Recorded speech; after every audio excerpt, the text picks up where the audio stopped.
Prequels suck. Is it a bad time for this take? Maybe. Andor premiered last week, and so far it's looking pretty good.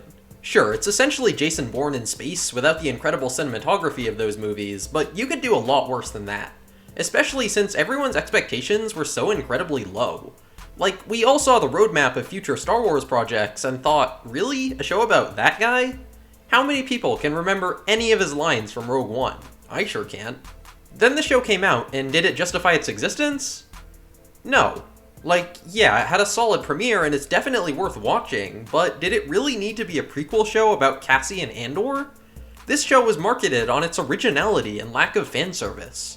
So why did you have to make it set up a movie that sets up a movie that came out in the 70s?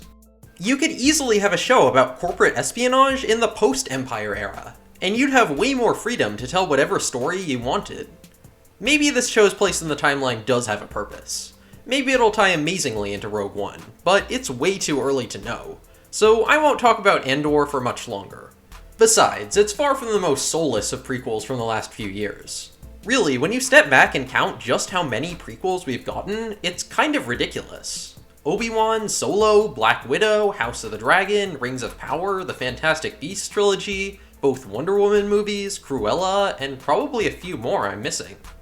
When I heard we were getting a prequel to the Lion King remake, that was really the final straw that made me think, yeah, these need to stop. Like, on the one hand, it arguably has more reason to exist than its predecessor, since it can at least tell an original story, but it reassures me that Hollywood's reliance on nostalgic pandering is still going strong.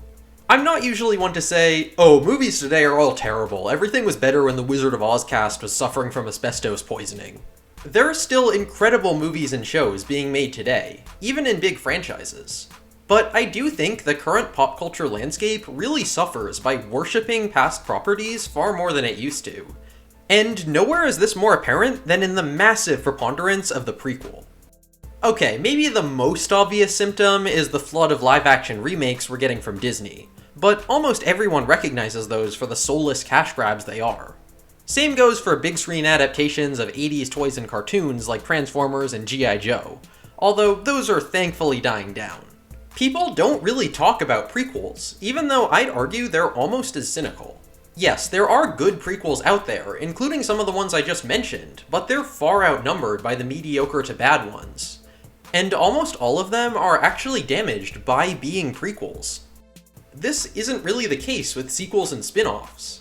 Sure, plenty of sequels are just lazy rehashes, but there are plenty more that take something that worked in the original and dive deeper into it, or introduce a new setting or tone that feels exciting and fresh.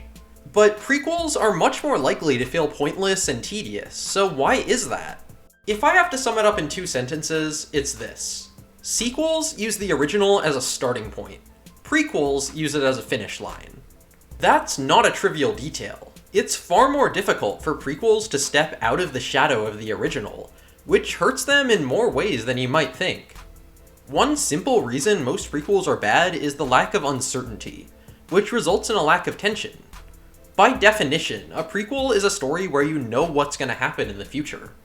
I already saw the conclusion to Rings of Power. It's in the first 5 minutes of Fellowship of the Ring. If I know how everything's going to end, I'm less likely to care what's happening in the moment. To some extent, you can usually predict the basic ending of most stories, especially straightforward genre stories. If you're watching a superhero movie, you know the hero is gonna win. If you're watching a rom-com, you know the 2 leads are gonna end up together. The exceptions are pretty few and far between. But in a good story, you can momentarily forget these narrative conventions and get swept away in this fictional world. In a prequel, the world you're looking at is constantly reminding you of another story that you know is gonna happen, and is probably more interesting, let's be real. The other big problem with prequels is that they stifle creativity. Sequels are born from the idea that you can take successful stories and push them forward. Prequels usually concede that the original is as good as it's gonna get, and all that's left to do is fill in the backstory. That's definitely a generalization, but prequels do tend to be packed with nostalgia bait and painfully twist themselves to fit established canon. Just look at the Fantastic Beasts movies. Those things are a haphazard mix of random disconnected backstory bits and a fucking textbook. And they're full of inconsequential details masquerading as big reveals just because we recognize them from the original series. Like, was there any point in learning Nagini used to be a human circus freak?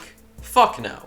That's another problem. These backstory details we see in prequels are usually pointless. If a movie manages to land a prequel, it's usually at least decent.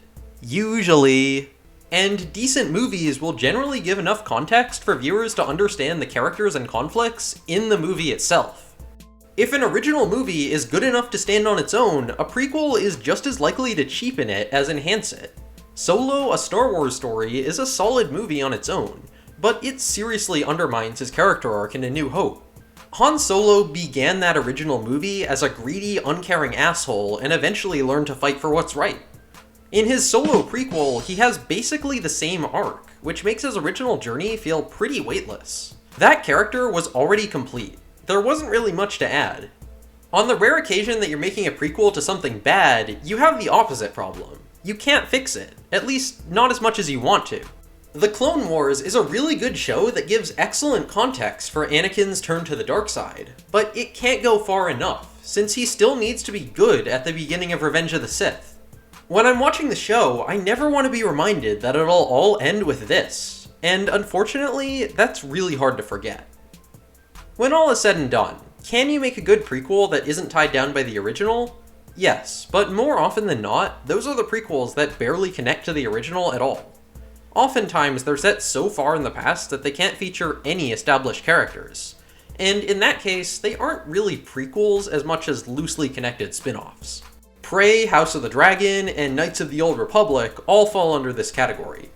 And there are a rare few prequels that provide valuable context while also telling an engaging story on their own. But they fought an uphill battle, needing to weave through the canon and make up for a lack of uncertainty about the characters' fates. Sequels and spin-offs provide just as many opportunities for world-building and more opportunities for character growth without being tied down by those problems. And in the end, they're just more natural as a concept. We see our heroes on an adventure, we want to see what happens next. That's how time works. Or at least, that's how human perceptions of time work. Yeah, we'll always have people like Christopher Nolan and Charlie Kaufman to challenge that statement, but I think it's safe to say the people behind Obi-Wan and Rings of Power aren't trying to meaningfully comment on our ideas of past and future. They're trying to milk popular franchises for as much nostalgia bait as they can. In the current fanservice-obsessed film and TV landscape, I think it's time to give prequels a rest.